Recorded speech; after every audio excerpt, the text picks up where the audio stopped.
What's up, deckheads? Riding on the wake of the Steam Autumn Sale, the monthly Humble Choice bundle is here. Hopefully you're not like me and waited for the bundle to drop before purchasing a chunk of the games on your wishlist. I'm going to review this month's bundle and tell you whether it's worth your cash or is just plain trash. And as always, throughout all the gameplay footage you see, both my hands are busy as I play with my deck. That's right, I review all these games on Valve's seriously sleek and supremely sophisticated Steam Deck in handheld mode, and tell you how well each of the games plays and performs.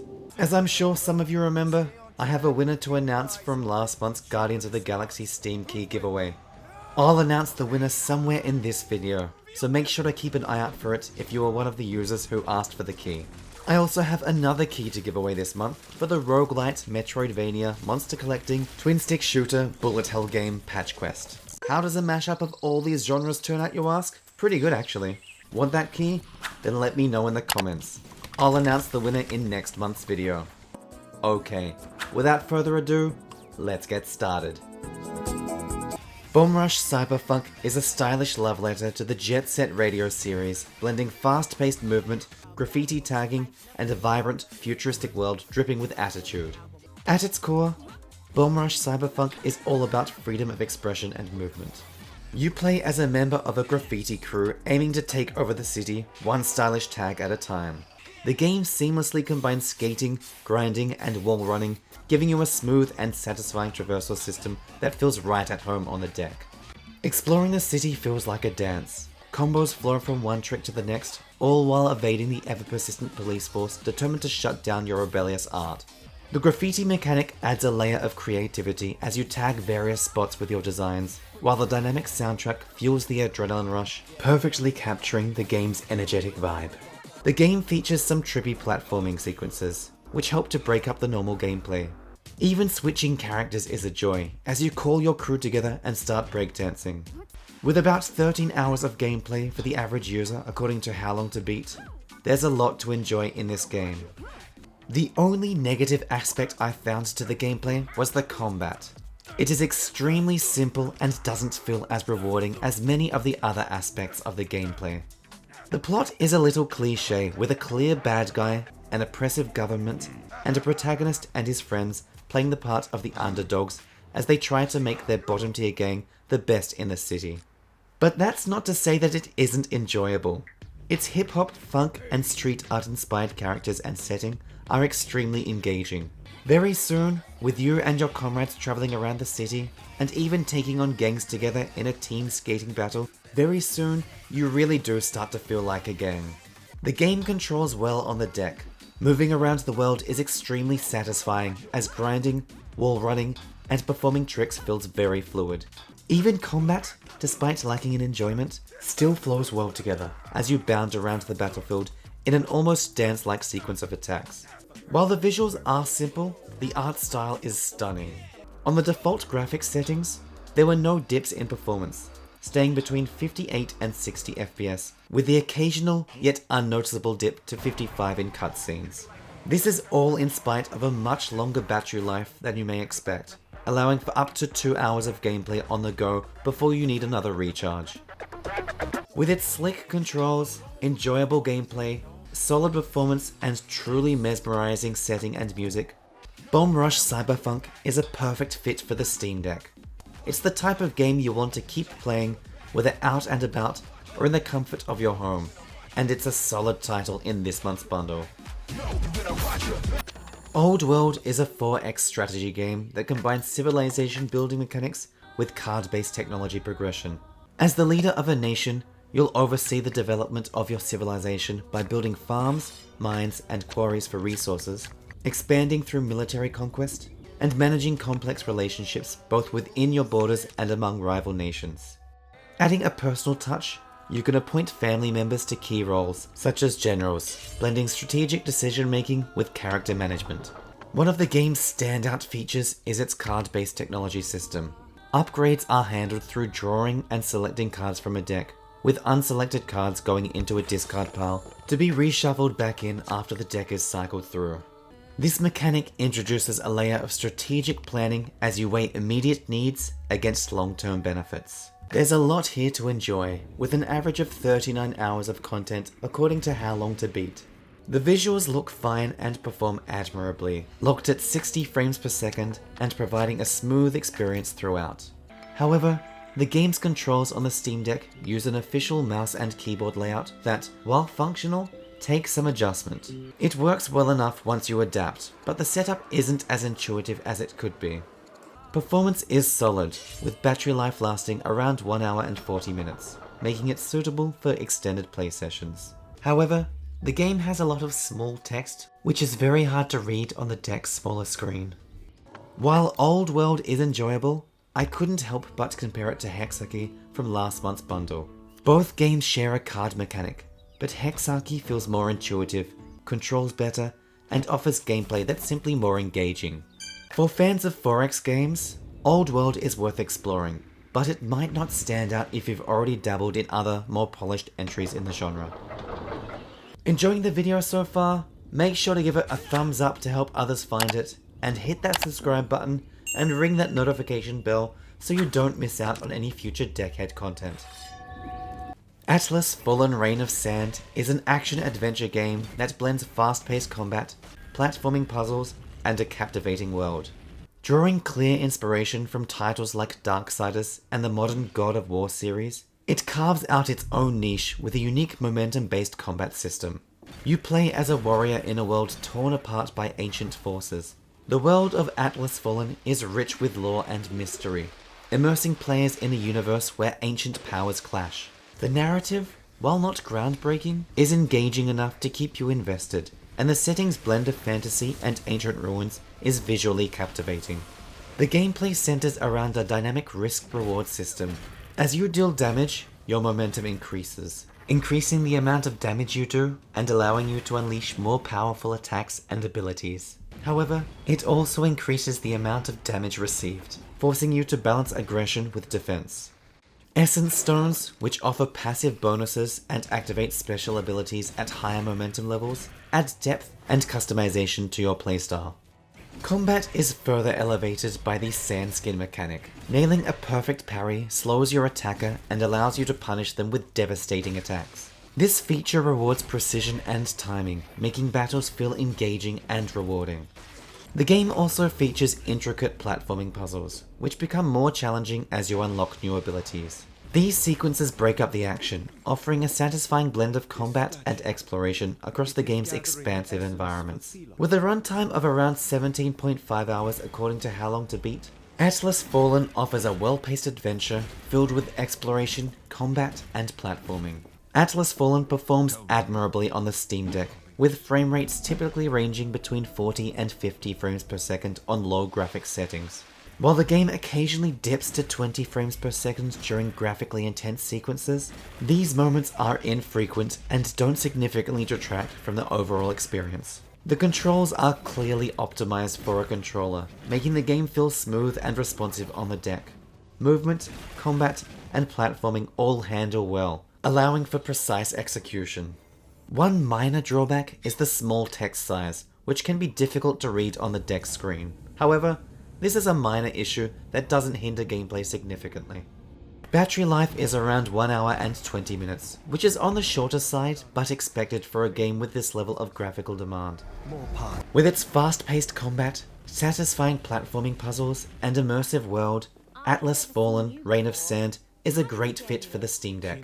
While occasional frame drops and small text size may pose minor challenges, the game's responsive controls, engaging gameplay loop, and intriguing story make it a must-play for fans of action-adventure titles. Crime Boss Rockay City is an ambitious blend of Payday-style heists, planning and management, and Battlefield-esque combat. At its core, Crime Boss revolves around building your criminal empire by engaging in turf wars and executing high-stakes heists. The campaign plays out like a roguelite, where each run is different and crew member deaths are permanent. You'll need to carefully manage your team, hire new recruits, level up your crew, while balancing the risk of sending them, or even the boss, on dangerous missions. One wrong move, however, and it could mean game over. Heist missions are where Crime Boss shines, offering a gameplay experience that will feel familiar to Payday veterans. Players can switch between their 4 crew members in real time or issue commands to AI-controlled teammates, adding a tactical element to the action. Each mission presents a mix of stealth and chaos, with players opting to go in guns blazing or sneak their way to success. Unfortunately, the AI can sometimes be a bit clunky, making manual control swaps essential for success. The game's default graphics settings on the Steam Deck are automatically set to low, but it still delivers visually appealing environments that capture the gritty, neon-soaked streets of Rockay City. Despite its graphical ambition, the performance remains stable, hovering around 30 frames per second for the most part. Controls on the Steam Deck are surprisingly well optimized, clearly designed with a controller in mind. First-person combat feels responsive, though setting up the gyro controls as a mouse dramatically improves aiming precision, making firefights more enjoyable. Navigating menus and issuing commands mid-battle can feel slightly cumbersome, but once you adapt, the controls provide a fluid experience. Battery life is fairly decent for a game this graphically intense, lasting around 1 hour and 20 minutes. This is reasonable given the performance and visual fidelity, but it may feel limiting given how easy it is to lose yourself in Crime Boss's gameplay loop. The game's plot is straightforward. A battle for control over Rockay City, while the sheriff's investigation looms over you, increasing the heat with every move you make. It's not the most groundbreaking story, but it provides enough context to keep players engaged. The gang-themed aesthetic and high-stakes scenarios add to the game's charm, making you feel like the leader of a rising criminal empire. With an average of 11 hours of gameplay according to How Long to Beat, there's certainly enough content to keep you engaged. With its ambitious design, satisfying gameplay, and decent performance on the Steam Deck, Crime Boss Rockay City is an enjoyable crime sim hybrid. While it may not offer the longevity of other roguelites or FPS titles, it's a unique experience that blends strategy, heists, and action into a compelling package. The Invincible is an immersive interactive story that draws you into the haunting isolation of a barren alien world. Set on a mysterious planet, you play as a scientist who has crash-landed with no memory of how you arrived. As you navigate the harsh environment, fragments of your past emerge through flashbacks, piecing together the story bit by bit. While your choices occasionally influence minor details, the narrative remains largely linear, unfolding like a gripping sci-fi novel brought to life. The sense of solitude is palpable. Tasks like activating tracking beacons, pushing through sandstorms, and searching for your camp feel vital and immersive. The game's reliance on the left and right triggers for most actions further enhances the experience, making the interface feel organic and intuitive. The game is visually stunning, and performance on the Steam Deck is excellent, consistently hovering between 50 and 60 frames per second. During graphically intense moments, it does occasionally dip into the 40s, but it is never noticeable. The battery life, however, is a modest 1 hour and 15 minutes, reflecting the game's graphical demands on the default settings. At just over 7.5 hours of gameplay for the average user, according to How Long to Beat, the Invincible delivers a tightly woven experience that's as introspective as it is atmospheric. Its barren, unwelcoming world draws you in with its dark beauty and haunting loneliness, making every step of your journey feel meaningful. For those of you seeking a story-driven game that emphasizes atmosphere and immersion, the Invincible is a fantastic fit for the Steam Deck, but you will want to make sure you are close to a power source. Stop! It's time to announce the winner of last month's Guardians of the Galaxy Steam Key giveaway. Congratulations to Jose Ibarra 3489. Make sure to send a message to the Reddit user Decusheadus to claim your key. Because those spores are poisonous, Peter! Moonstone Island is an ambitious blend of farming simulation, monster collecting, and deck building that comes together in a surprisingly cohesive and enjoyable package. Set on a vibrant and mysterious island, the game invites players to grow their farm, tame wild spirits, and explore. Its engaging mechanics and charming presentation make it stand out in its genre while feeling right at home on the Steam Deck. The setting is beautifully designed, with lush pixel art environments that draw you into the world's mysteries. You'll build up your farm, clear caves, and even romance the locals, yes, including a ruggedly handsome carpenter. The game balances its elements seamlessly, giving you the freedom to focus on what you enjoy most, whether that's farming, battling, or exploring. The game's ambitious blend of genres work remarkably well. With 42 hours of content for the average player, according to How Long to Beat, There's a lot going on here to keep you engaged. Combat adds a thrilling twist to the usual monster collecting formula. Using tamed spirits, you engage in card-based battles to banish wild ones. The deck building aspect shines here. As each spirit levels up, in addition to bonus stats, you are offered one of 3 new cards to add to their deck. It's a strategic layer that adds depth and keeps combat fresh. Taming spirits requires harvested flax flowers, making farming a key component of your journey.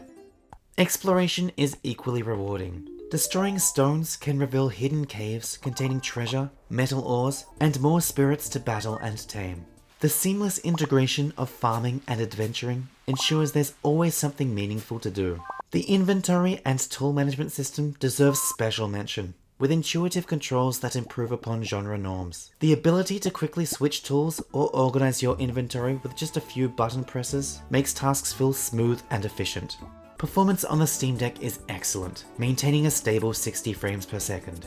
The battery life is a standout feature, lasting up to 3.5 hours, which is perfect for longer play sessions or trips. Combined with controls clearly designed with a controller in mind, it's a pleasure to play Moonstone Island on the deck.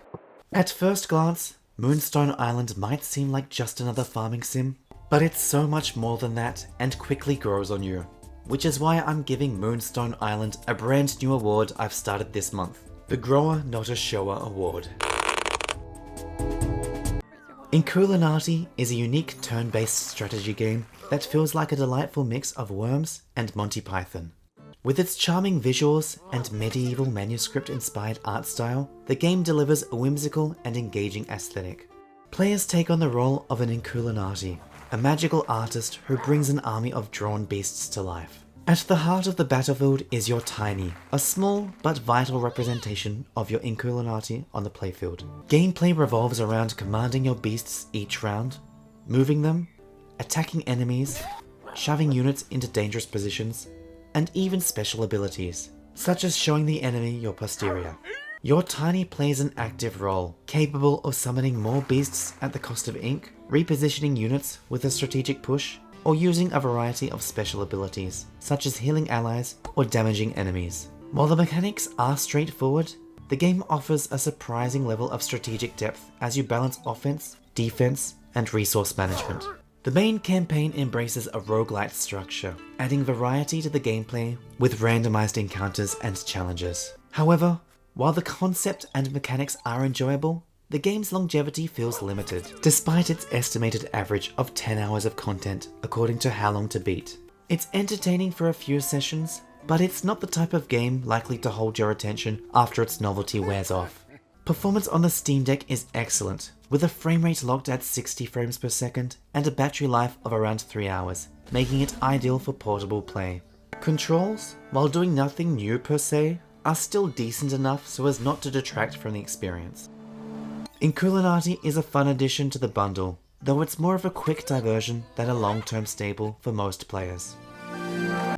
Venba is a short but heartwarming game that tells the story of a young Indian family navigating the challenges of immigrant life in Canada. Through its narrative and gameplay, it offers a poignant glimpse into the struggles and joys of preserving cultural identity while adapting to a new world. The game is divided into 2 main elements: a touching visual novel-like story and unique cooking puzzles. The narrative explores themes of family, heritage, and adaptation, while the cooking tasks challenge players to recreate traditional Indian meals from old, partially obscured recipes handed down by the protagonist's mother. This clever design not only makes the gameplay engaging, but also ties beautifully into the overarching themes of reconnecting with one's roots. Venba's vibrant visual art style brings the story to life, while the intuitive controls make it a perfect match for the Steam Deck. Whether you're flipping through the story or carefully piecing together a recipe, the game feels effortless and enjoyable to play. With a runtime of about 1.5 hours according to How Long to Beat, Venba is a bite-sized experience that doesn't overstay its welcome. The battery lasts approximately 3 hours and 15 minutes, ensuring a smooth playthrough on the go, possibly of the entire game, with plenty of battery to spare. Its heartfelt story, engaging mechanics, and relaxing gameplay make Venba an ideal pick for winding down at the end of a long day, which is why it is this month's winner of the Deck Play Under the Covers Award. Monster Prom 3 Monster Roadtrip takes players on a hilariously quirky journey filled with absurd scenarios, resource management, and a dash of party game chaos. Designed for mature audiences, the game is a road trip themed adventure where you balance 6 resources through a series of bizarre and entertaining events. Each event challenges you to make choices that increase or decrease your resources, often in wildly unexpected ways. One moment you might be selling your fondest memory to refuel your vehicle, and the next you're coaching a serial killer on how to improve as a host for his guests. After every 4 events, the week ends and the characters take a rest stop, allowing the players to perform individual activities as opposed to as a whole group, such as interact with the colourful road trip hosts. The game's vibrant visuals and straightforward controls make it an excellent fit for the Steam Deck, where it runs smoothly at a locked 60 frames per second with a battery life of about 3.5 hours. It's easy to pick up and play, and perfect for short bursts of fun. While Monster Road Trip shines as a party game to enjoy with friends, it's a more limited experience when played solo. Like many party games, it's more of a gimmick than a deeply engaging experience, with an average of 2.5 hours of gameplay according to How Long to Beat, but it does do its job well for what it is. If you're looking for a light-hearted and outrageous game to share laughs with friends, this is an excellent choice for an occasional spin. Solo players, however, will likely find it less compelling. That's it for all the games in this month's Humble Choice bundle, but is the bundle worth your cash or just plain trash? With a number of enjoyable titles and 9 games instead of the usual 8, in my opinion, this is certainly one of the better choice bundles we've had this year. If you haven't done so already, make sure to give the video a thumbs up to help others find it, and hit that subscribe button and ring that notification bell so you don't miss out on any future Deckhead content. See you next time, Deckheads.